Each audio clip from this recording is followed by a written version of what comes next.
Greetings. I'm Mary Jo Krietzer, the founder and director of the early Bakken Center for Spirituality and Healing at the University of Minnesota, where I'm also a professor in the School of Nursing. I'm very pleased to join the 2020 Integrative Medicine Network Forum hosted by the Osher Center for Integrative Medicine at Harvard Medical School and Brigham and Women's Hospital. The topic I was invited to speak on is interprofessional education. As I prepared for this talk, I delved deeply into the history of IPE as I found myself curious, why has it been so difficult to implement IPE and to sustain it? In my talk today, I'll focus on the evolution of IPE in the United States. We'll highlight some challenges, barriers, and strategies, and end with a description of some successful initiatives at the University of Minnesota. The idea that teams and collaborative practice can improve healthcare is not new. It's an idea that has been around for more than 50 years. With the passage of Medicare and Medicaid in 1965, insurance coverage and access to care was opened up for two new populations: seniors over the age of 65 and those living below poverty level. It was understood that this would increase the demand for health care, and there was concern about the need for primary and comprehensive care. A shortage of health professions was projected. In 1972, the Institute of Medicine released a report titled Educating for the Health Team. It included a comprehensive set of recommendations, including training faculty for new roles. These recommendations looked great. For example, one of the recommendations was that faculty needed to develop new skills, needed to present new role models, and work to understand the impediments that hamper cooperation among the health professions. This report had little impact. If you look at IPE within the context of healthcare delivery, for the next 30 years, there was a lack of broad support for interprofessional and collaborative practice. Between the 1970s and 2000, primary care and care of underserved populations was not a power base. In medical education, the focus was on specialization and subspecialization. There was little interest in care delivery processes.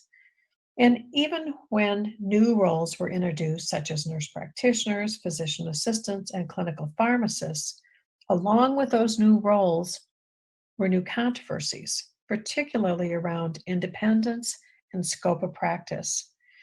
There was basically a lack of financial incentives to change. The fee-for-service model for some was working just fine. Physicians were reimbursed, other professionals and teams rarely. This was an era where it really was a focus on the sole provider, even within a group practice setting. In 2001, in a paper by Hall and Weaver, IPE was characterized as a long and winding road of ebb and flow interest. Many perceived IPE as a costly activity that was simply an add-on. And up to this point, there was a lack of focus on team-based outcomes and not much evidence that team-based care really impacted health. The tide began to shift dramatically between 2000 and 2003 with the publication of a trilogy of reports by the Institute of Medicine. To Err is Human in 2000 and Crossing the Quality Chasm in 2001. These two reports raised concerns about medical errors, patient safety, and the quality of healthcare delivered in the United States. A link was also established between the lack of teamwork, collaboration, and communication, and a variety of adverse and costly outcomes. The 2003 report on health professions education called for large-scale change in U.S. health professions education to accompany the transformation in healthcare delivery.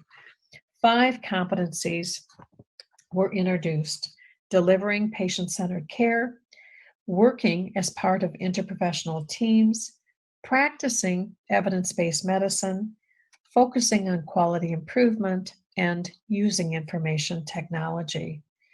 I think it's interesting to pause at this point and reflect on what was happening in the education of integrative health providers or CAM professionals at this time, and what was their status in the healthcare system. Honestly, they were not on the radar screen in these reports. It was truly a time that it was a stretch to even get nursing and medicine to work together. And I find myself wondering, how aware were integrative health providers or educators of CAM professionals in this work that was underway? These reports did have an impact. Unlike the 1973 report, they stimulated re-examination of the healthcare system and contributed to a sense of urgency to reconsider IPE. They also sparked efforts to create high-performing teams, and they drew upon research from psychology, business, military, and aviation science, industries that had long adopted teamwork skills as core competencies.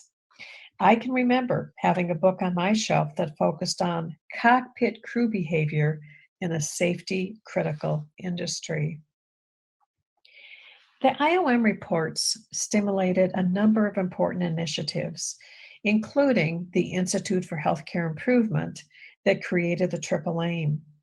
The Triple Aim describes an approach for optimizing the health system performance by focusing on 3 outcomes: patient experience, population health, and the cost of care. Bodenheimer and Sinsky in 2014 added an additional aim: care team well-being. Their perspective, it's very hard to achieve the other 3 teams without an effective care team. The language around IPE continues to evolve.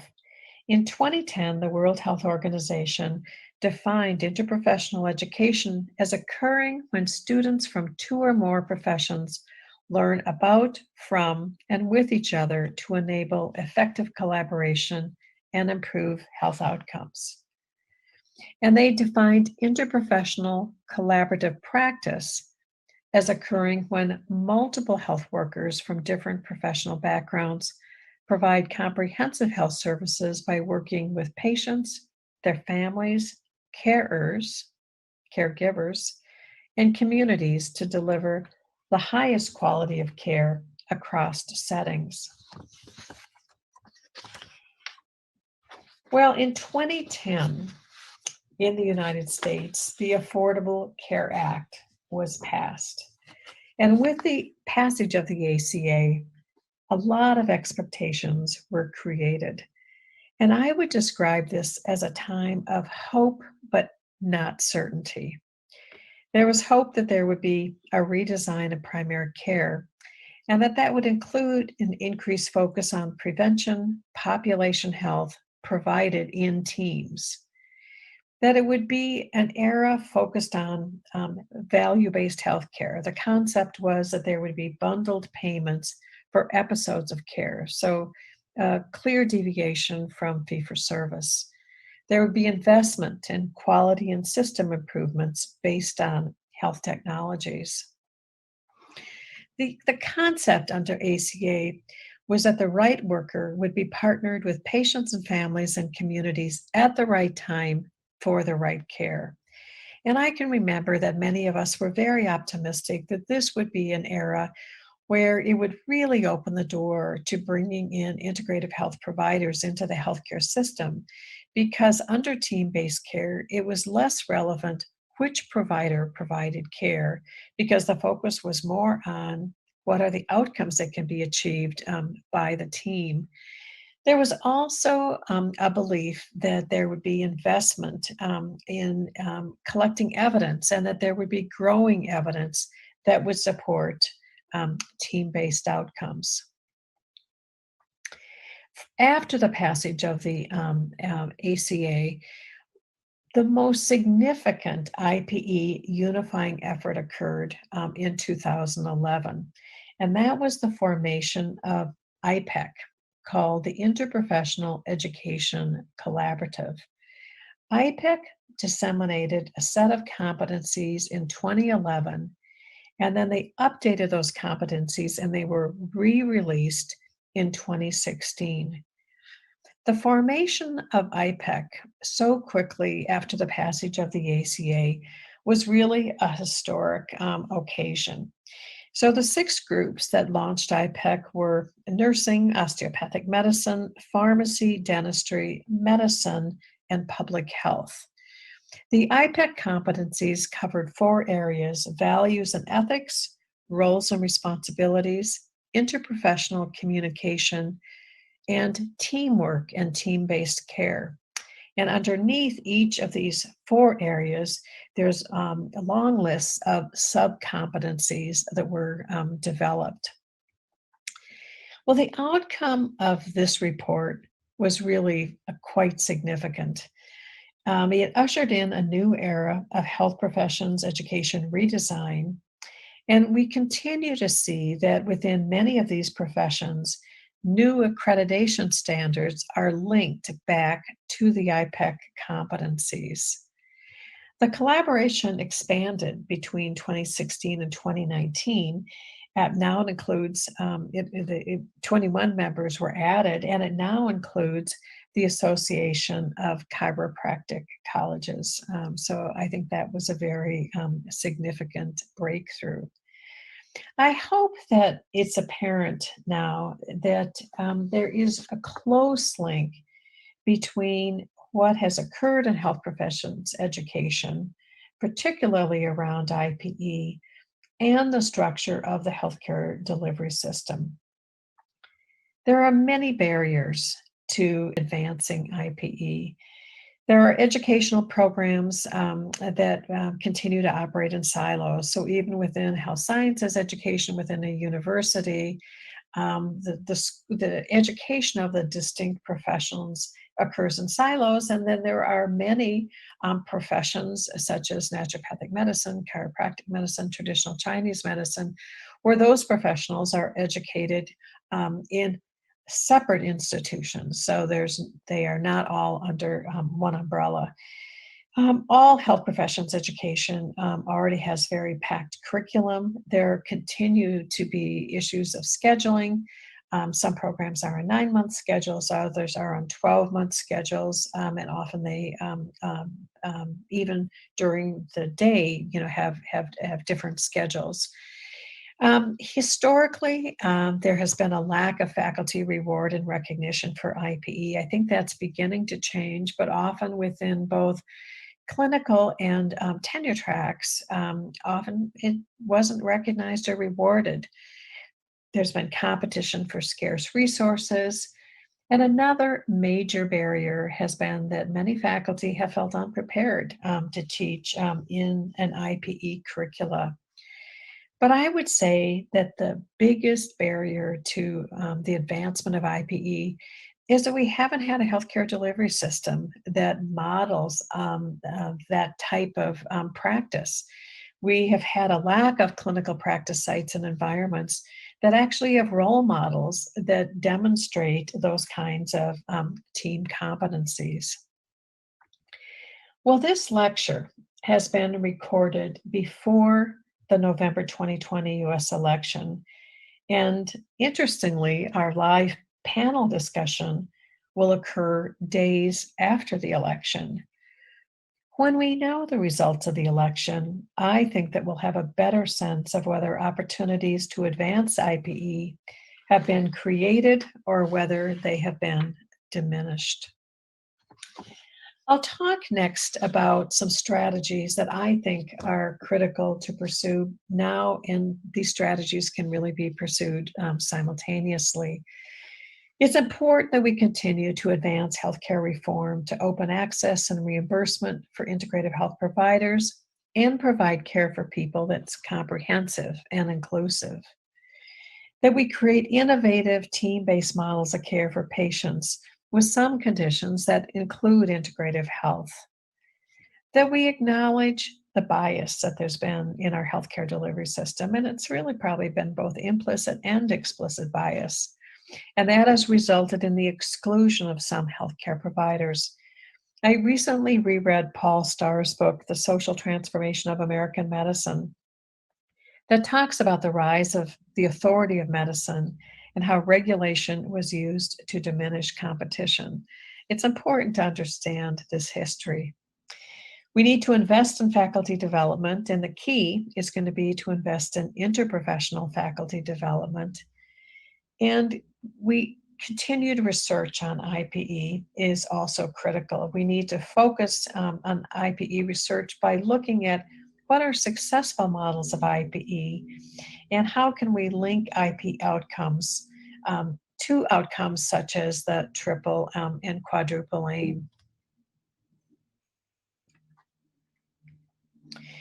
Some research questions that I think are important to pursue include, when is it most optimal to introduce IPE? What is most critical to teach? What are some of the best practices for teaching?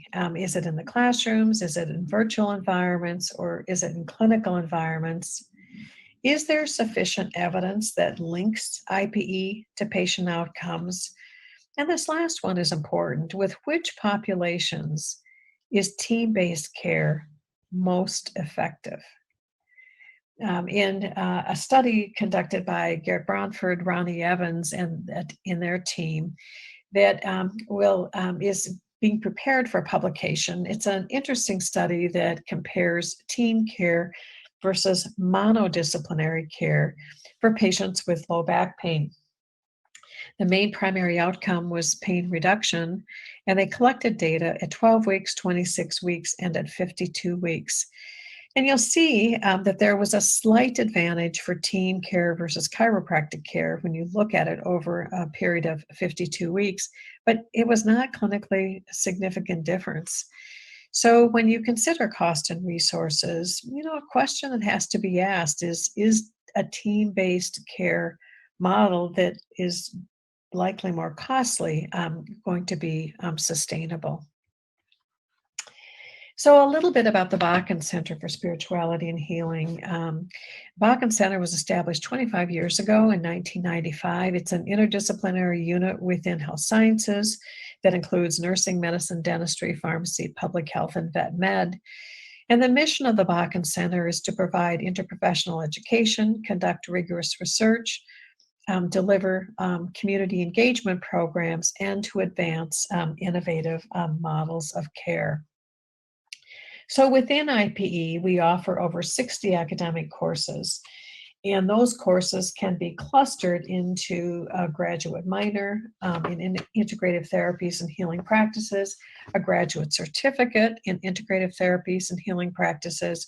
We also offer a master's degree in health coaching.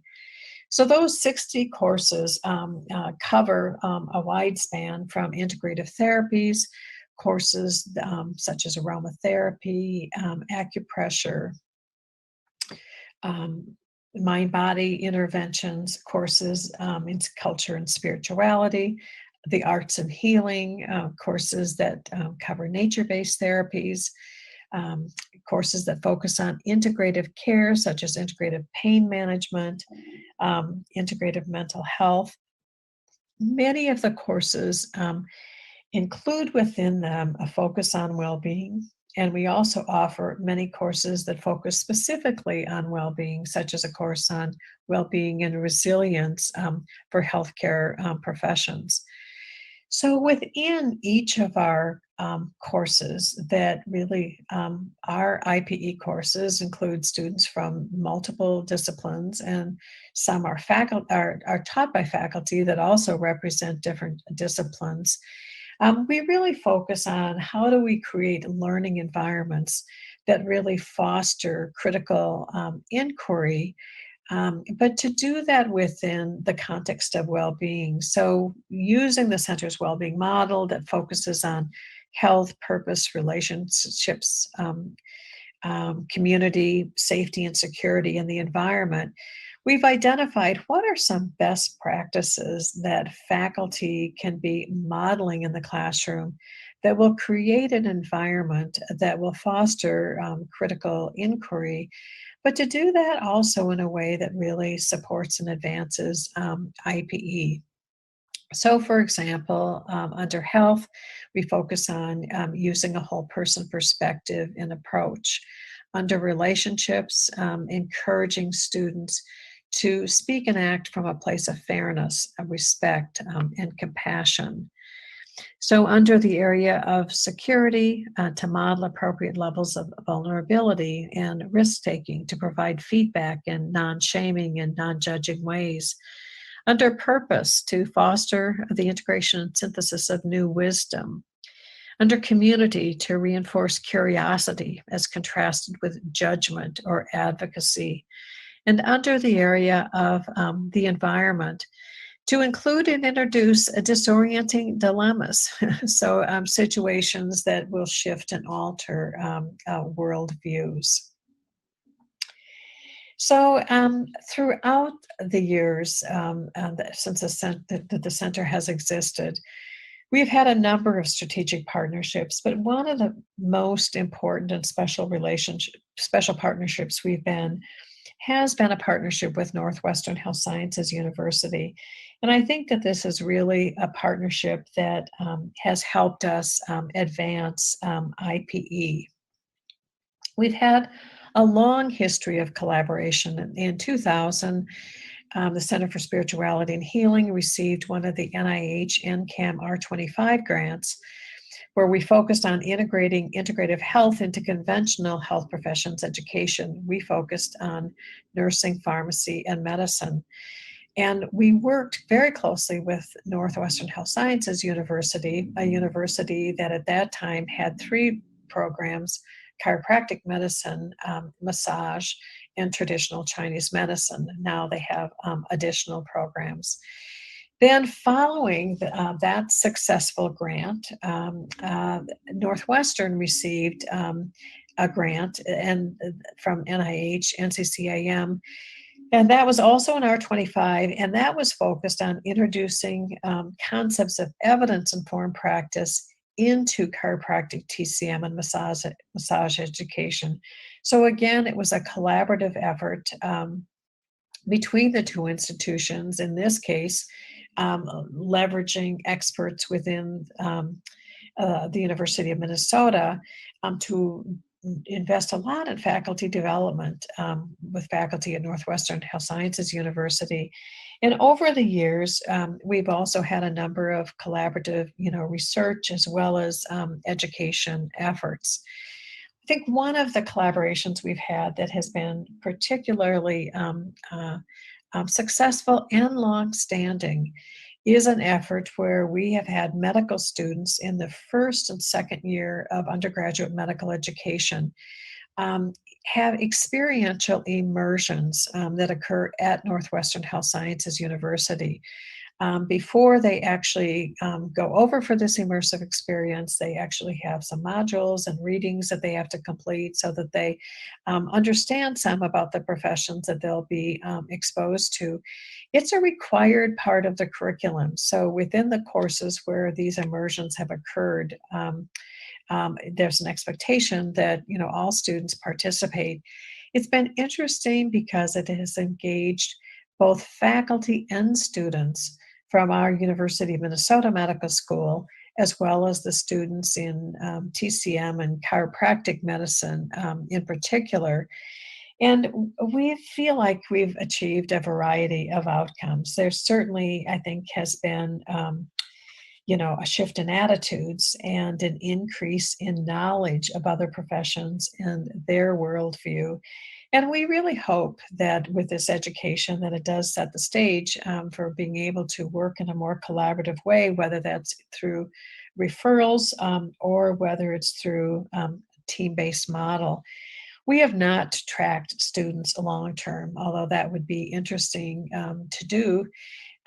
We've created immersive experiences like this. These slides focus on them with medical school. We've actually also done this with nurse practitioner students from the School of Nursing.